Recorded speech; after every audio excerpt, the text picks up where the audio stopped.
على رسوله الكريم أما بعد فأعوذ بالله من الشيطان الرجيم بسم الله الرحمن الرحيم لو أنزلنا هذا القرآن على جبل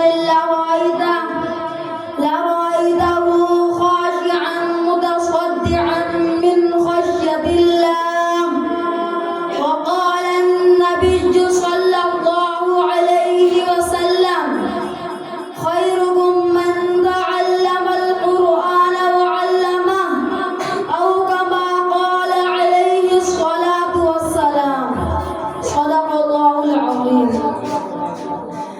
آج میں محترم اساتذہ کرام، سامعین اور دور دراز سے آئے ہوئے میرے معزز مہمانوں، السلام علیکم ورحمۃ اللہ وبرکاتہ. آج میں آپ حضرات کے سامنے عظمت قرآن کے موضوع پر لب گشائی کرنے کی جسارت کرنا چاہتا ہوں. سامعین، قرآن مجید ایک ایسی کتاب ہے جس میں سابقہ تمام آسمانی کتابوں اور صحیفوں کی معدد اور مناسب تعلیمات کہتے ہیں کہ کتاب کائنات کے لیے محبوب اور اس کی حقیقی حیات ہے. اللہ تعالیٰ نے قرآن مجید کو سب سے اعلیٰ عرف قرار دیا. فرمایا ذالک الکتاب لا ریب فیہ، یہی وہ کتاب ہے جس میں کسی شک و شبہ کی گنجائش نہیں. یہ لا ریب و ریب کتاب ہے. کتابیں پہلے بھی نازل ہوئی، تورات بھی اللہ کی کتاب، زبور بھی اللہ کی کتاب، انجیل بھی اللہ کی کتاب، وہ ساری کتاب اللہ کی. یہ مزاج صرف قرآن کو حاصل ہے. یہ کتاب اللہ بھی ہے اور کلام اللہ بھی. سامعین کرام، تورات آئی کتاب کی شکل میں، انجیل نازل ہوئی کتاب کی شکل میں، زبور نازل ہوئی کتاب کی شکل میں. اللہ تعالیٰ نے 4 کتابیں اور کم و بیش 10 صحیفے نازل فرمائے. پہلی 3 کتابیں اور صحیفے کتاب کی شکل میں آئے. اللہ تعالیٰ فرماتے ہیں موسیٰ کو طور بتائیے تو تورات عطا کروں گا. عیسیٰ اپنے محبت خانے میں تشریف لائیے، انجیل عطا کروں گا. داؤد اپنے محبت خانے میں تشریف لائیے، زبور عطا کروں گا. تورات کتاب کی شکل میں، انجیل کتاب کی شکل میں، زبور کتاب کی شکل میں نازل ہو کر بکھر گئی، ٹکڑے ٹکڑے ہو گئی.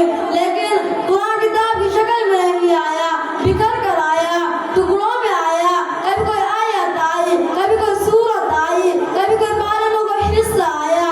وہ ساری کتاب کی شکل میں آئی، آ کر بکھر گئی، ٹکڑے ٹکڑے ہو گئی. لیکن قرآن بکھر کر آیا، آ کر ایسا جڑا اب قیامت تو آ سکتی ہے، اسے کوئی توڑ نہیں سکتا. سبحان اللہ. سامعین کرام، ہر چیز کا ایک تعارف ہوتا ہے. میں یہاں موجود ہوں، میرا ایک تعارف ہے. آپ حضرات یہاں موجود ہیں، آپ کا ایک تعارف ہے. اسی طرح اللہ تعالیٰ قرآن مجید کا تعارف قرآن میں یوں فرماتے ہیں هدى للناس وبينات من الهدى والفرقان. اللہ تعالیٰ فرماتے ہیں میں نے قرآن مجید کو انسانوں کے لیے فرقان بنا کر بھیجا. سامعین کرام، اللہ تعالیٰ قرآن مجید کے بارے میں فرماتے ہیں اگر ہم اتارتے تھے پہاڑ پر تو دیکھ لیتا پہاڑ بھی کہ اللہ کے خوف سے ڈر کر پڑ جاتا. قرآن مجید وہ سیدھا راستہ بتاتا ہے جو سب سے سیدھا ہے اور ایمان والوں کو خوشخبری سناتا ہے. قرآن مجید ایک ایسا بہترین ہم نشین ہے کہ جس کی باتوں سے کوئی اتارتا نہیں اور اسے جتنا پڑھا جاتا ہے اس کی اتنی خصوصیات ہیں. سامعین کرام، قرآن مجید انسانت کے لیے منشور حیات ہے. قرآن مجید انسانت کے